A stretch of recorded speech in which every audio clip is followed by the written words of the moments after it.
শুধু কোচ আসলে যে রাতারাতি ফুটবল চেঞ্জ হয়ে যাবে তা কিন্তু না। প্রত্যেকটা প্লেয়ারই চেষ্টা করে হচ্ছে যে ভালো খেলার, তাই যে কি ক্যাপ্টেনকে এখনই স্যাক করা উচিত। খেলা যেটা খেলছে অবশ্যই অনেক ভালো ছিল, খেলা গোছানো খেলা ছিল। আগে বাংলাদেশ ফুটবলে যখন আমরা খেলা দেখতাম খেলার কোনো আর্ট ছিল না, বা মানে ফুটবল দেখা যেত ওই যে আমাদের যে অ্যাটাকে যাওয়া বিল্ড আপে যাওয়া ওগুলি দেখতাম না। এখন এই সমিত বা হামজার মতো প্লেয়ার আসার পরে সাহস বাড়ানো এবং প্লেয়ারের কোয়ালিটিতে যে দেখা যায়, প্লেয়ার একটা দেখার একটা কোয়ালিটি মানে দেখতে একটা যে ভালো লাগা সেটা অবশ্যই অনেক ভালো লাগছে। বাট একটা জিনিস খারাপ লাগা এখানেই যে দেখেন ওখানে আমরা 4-3 গোল হারলেও আমি ওটাকে হাত ধরবো না, যেহেতু লাস্ট সেকেন্ডে গোল খাওয়া ওটার ব্যাড লাক। যেহেতু আমরা কামব্যাক করেছিল সুন্দর, আমার একটা আশা ছিল এই ম্যাচটা আমরা জিতবো 11 জন থাকলো। বাট আমি মনে করি যে এখানে এই যে 10 জন হওয়ার পর আমরা জিততে পারি নাই, এটা আমি এতদিন কখনো কারো দোষ দিই না। আমি এটা অবশ্যই আমার টিম যে কোচিং স্টাফ যারা ছিলাম ওদেরকে অবশ্যই এখানে আমি একটা দোষ দিব যে আমি এই আকাশকে যে 92 মিনিটে চেঞ্জ করলাম।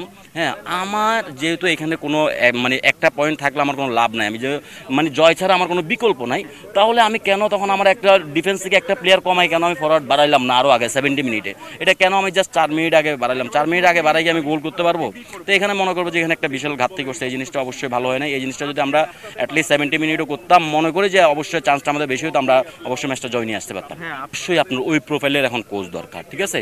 আমি বলবো না যে উনি খারাপ কোচ, অবশ্যই ভালো কোচ, এভরি কোচ ইজ ভালো, আমি কোনো কোচকে খারাপ বলবো না। বাট আমি মনে করি এখন আমরা আমাদের ফুটবলে যে কোয়ালিটির প্লেয়ার আমাদের কাছে আছে, বা আমরা যে স্টাইলে ফুটবল খেলতেছি, আমাদের ফুটবলের যে চেঞ্জ আসছে, সো আমি মনে করি ওখানে একটা অবশ্যই শুধু একজন কোচ দিয়ে তো আর চেঞ্জ হবে না, পুরো একটা সেট, একটা ভালো একটা কোচ, ভালো একটা টেকনিক্যাল স্টাফ ন্যাশনাল টিমের জন্য যেটা ভালো করা যাবে। যে একটা জিনিস দেখেন, শুধু কোচ আসলে যে রাতারাতি ফুটবল চেঞ্জ হয়ে যাবে তা কিন্তু না। ডাবল ধামাকা অফার, ওয়ালটন ট্যাবলেট পাওয়া যাচ্ছে নতুন ছাড়কৃত মূল্যে।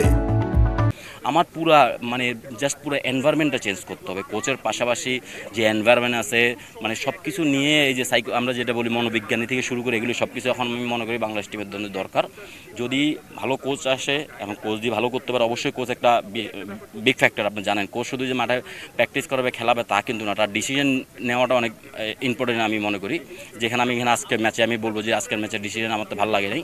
সো অবশ্যই আমি বলবো যে একজন ভালো কোচ আসে এবং ভালো কোচ আমাদের দেশকে যেন ভালো রিপ্রেজেন্টেটিভ করে ভালো কিছু করতে পারে। এই যে জায়ান, ফাহমিদুল, ওরা 23 যেটা খেলছে, জায়ানের ব্যাপারে আমি এর আগেও মিডিয়াতে বলছি যে জায়ান আমাদের জন্য আসলে একটা অ্যাসেট, ঠিক আছে? ওর একটু বয়স কম, হ্যাঁ, বাট ওর যে কোয়ালিটি, ওর যে ক্ষিপ্রতা, ওর যে অ্যাটাকিং, আপনারা বাংলাদেশে যেটা ঢাকা ম্যাচ হলো এখানে দেখছেন, হয়তো এটা কম দেখছেন, বাট ও যখন এই 2-1, 3টা, 4টা, 5টা ম্যাচ যাবে, ও দেখবেন বাংলাদেশে আমি মনে করবো ওয়ান অফ দ্য বেস্ট একটা প্লেয়ার আসবে। সেটা ফাহমিদুল অবশ্যই, তার মধ্যে যে ক্ষিপ্রতা আছে, সাহস আছে, হ্যাঁ, মোস্তাহিন তো অবশ্যই কোয়ালিটি প্লেয়ার, ঠিক আছে? সো 23-তে ভালো ভালো আরও প্লেয়ার আছে, আর আসবে ইনশাল্লাহ। আরও দেখা যাক, আমাদের তো আরও কিছু প্রবাসী ভালো প্লেয়ার আছে দেখতেছি, হ্যাঁ, ওদেরকে নিয়ে যদি ভালো কাজ করা যায় অবশ্যই একটা ভালো কিছু হবে ইনশাল্লাহ। আসলে দেখেন, খেলোয়াড়দের থেকে এফোর্টটা কিন্তু 100-100 ছিল, প্রত্যেকটা প্লেয়ারই চেষ্টা করে হচ্ছে যে ভালো খেলার। তো এখন যদি ওভারঅল স্ট্যাটসটা বলি, আমাদের কোচিংকে এক টাইপের মার্কিং করতে হবে, প্লেয়ারদেরকে আরেক টাইপের মার্কিং করতে হবে। ওখানে 49,000 সমর্থক ছিল অপোজিট দলের।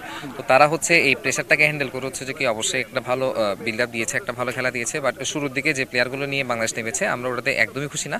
ক্যাপ্টেনরা জানি না কেন জানি ইম্পর্টেন্ট ম্যাচগুলোতে এসে খালি হচ্ছে যে কি একটা এক্সপেরিমেন্ট করতে চান। এই জিনিসটা কিন্তু খুবই নেগেটিভ একটা ইম্প্যাক্ট বাংলাদেশের জন্য এনে দিয়েছে। 2000 আপনার এই যে এএফসি আপনার এশিয়ান কাপ, এই জিনিসটা হচ্ছে যে কি আপনার আমাদের হাত থেকেই ছুটে গেল। তো এখন এই জায়গাতে এখন ইন্ডিয়ার সাথে সামনে একটা ম্যাচ রয়েছে, এটা সাউথ এশিয়ান ক্লাসিক বলে আমরা সবাই জানি। এখন এই ম্যাচটাতে বাংলাদেশের একটা রেসপেক্টফুল রেজাল্ট এটলিস্ট দরকার, কারণ না হলে আপনি জায়ান কিংবা শামির সোম কিংবা হামজার সাথে একটা জাস্টিস করছেন না। তো অ্যাট দিস মোমেন্ট আমাদের রিয়েকশন একটাই যে কি ক্যাপ্টেনকে এখনই স্যাক করা উচিত, টার্মিনেট করে তার কন্ট্রাক্ট, এমন একজন কোচকে আনা উচিত যে হচ্ছে যে কি আপনার শামির সোম, হামজা, জায়ান, ফাহমিদুল কিংবা জামালকে হচ্ছে যে কি একদম রাইট মোমেন্টে রাইট পকেটে ইউজ করে একটা বেটার রেজাল্ট বাংলাদেশের জন্য নিয়ে আসতে পারে। দেখেন এই 3টা প্লেয়ার কিন্তু আন্ডার-23তেও ভালো করেছে, ওই গুড ফর্মটাতে কিন্তু তারা এখানে ক্যারি করেছে। এখন আমরা ফর্চুনেটলি মোরসালি এবং জায়ানের জন্য এই জিনিসটা একটা জাস্টিস হয়েছে যে কি তারা ম্যাচে সুযোগ পেয়েছে, তারা ওই জিনিসটা দেখিয়েছে। কিন্তু ফাহমিদুলের ক্ষেত্রে কেন জানি না কোচ তাকে সুযোগ দেন নাই। ফাহমিদুল যে ফর্মটা ক্যারি করে আসছে এটার কিন্তু ঝলক আপনারা গত ম্যাচেও দেখেছেন, আজকের ম্যাচেও দেখেছেন, আজকেও সে একটা অ্যাসিস্ট করেছে। তো এই জায়গাতে একটা প্লেয়ার যখন ফর্মে থাকে তখন তার ফুল পটেনশিয়াল থাকে আপনার গ্রো করার জন্য, তাকে কন্টিনিউয়াসলি গেম টাইম দেওয়া উচিত। তো আই থিঙ্ক সামনে যে কোচকে আমাদের প্রয়োজন, বা যে কোচই আসুক বা যে অথরিটি আসুক সামনে জাতীয় দলের হ্যান্ডেলিংয়ে, তারা যেন অবশ্যই এইসব মেন্টাল কনফিডেন্সে থাকা এখন এবং ইনফর্মে থাকা প্লেয়ারদের জন্য এনাফ গেম টাইম দিয়ে তাদেরকে জাতীয় দলের জন্য অ্যাসেট হিসেবে সামনে পরিণত করেন।